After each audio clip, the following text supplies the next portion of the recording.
NATO और Putin के बीच टकराव हुआ और तेज। एक्सपर्ट्स बोले पुतिन दे सकते हैं परमाणु हमले का आदेश। पुतिन के पास अब परमाणु युद्ध का विकल्प ही बाकी, एक्सपर्ट कह रहे हैं। तो क्या रमजान कादिरोव जो कह रहे हैं वो पुतिन का दिमाग पढ़ने के बाद कह रहे हैं? ये तीनों ही अहम खबरें, ये तीनों ही अहम तस्वीरें आपके सामने टेलीविजन स्क्रीन पर। क्या वाकई पुतिन के पास अब सिर्फ परमाणु हमले का ही विकल्प रह गया है? और क्या एलन मस्क को इस तरीके से जवाब दिया जाना आवश्यक था, जिन्होंने आपकी कनेक्टिविटी के हिसाब से आपको वो मदद की यूक्रेन को, जब सब जगह ध्वंस चल रहा था, आप एक दूसरे से कनेक्टेड रहे और उसने वॉरफेयर में भी आपके लिए एक निर्णायक मदद की भूमिका निभाई है। क्या आप उस मदद को भूल गई? और यहां देखिए स्टोल्टनबर्ग क्या करेंगे नेटो देशों के करीब सीमा पर, अगर इस तरीके से एक नकली ही सही लेकिन अगर परमाणु के संदर्भ में एक ड्रिल होगी तो उसको लेकर अब नेटो क्या करेगा? हमारे साथ संजय जी भी जुड़ गए हैं। Sanjay Bhardwaj sir, external affairs के एक्सपर्ट। ये जनाब फूल की खेती करके 1 एकड़ में 1 साल के 30 लाख तक कमा रहे हैं। आपको भी ये करना है तो फ्रीडम ऐप को अब भी डाउनलोड कीजिए। और आज कुर्ते पैजामे में है महानवमी की आप सभी को बहुत शुभकामनाएं, हमारे दर्शकों को बहुत सारी शुभकामनाएं। लेकिन इस चर्चा को आगे बढ़ाता हूं।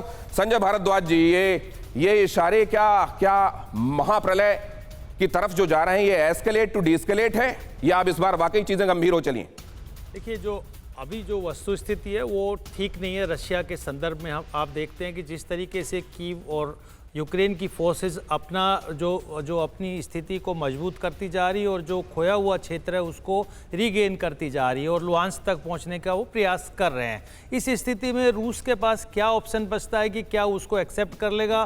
क्योंकि जिस तरीके से नाटो का मोबिलाइजेशन, देखिए टाइम बहुत लंबा हो गया, 7 महीने से ज़्यादा हो गया, और जिनको जो वस्तु स्थिति समझनी थी वो समझ चुके हैं रणनीतिक दृष्टि से, कहाँ कितना स्ट्रेंथ है, कहाँ वीकनेस है। तो आप मान के चलिए कि जो जितने भी नाटो के कंट्री हैं या आप ये कहिए कि जो ईस्टर्न यूरोपियन कंट्रीज हैं वो कभी से अलर्ट है रशिया के संदर्भ में, और वो ये भी जानते हैं कि रशिया अगर नहीं पार पड़ेगी तो रशिया एक न्यूक्लियर पावर भी है और उसका इस्तेमाल अगर उनको अपने अस्तित्व के लिए खतरा लगेगा तो कर भी सकता है। तो उसका इस्तेमाल अगर कर सकता है और इन कंट्रीज को ये मालूम है, तो कैलिनिनग्राड से क्या संदेश रूस देना चाह रहा है? पीके श्रीवास्तव सर। देखिए, एक बात बिल्कुल साफ है दिनेश जी कि ये जो बात हो रही है कि टैक्टिकल न्यूक्लियर अटैक होगा।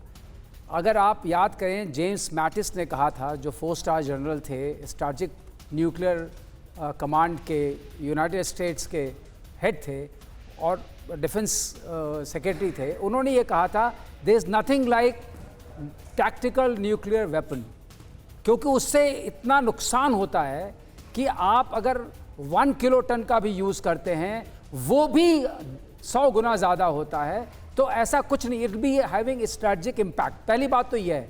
दूसरी बात, 1962 के बाद, क्यूबन क्राइसिस के बाद पहली बार दुनिया फिर उस कगार पर आ गई है जहां की ये लगता है, संशय होता है कि शायद हम न्यूक्लियर वॉर में घुस रहे हैं।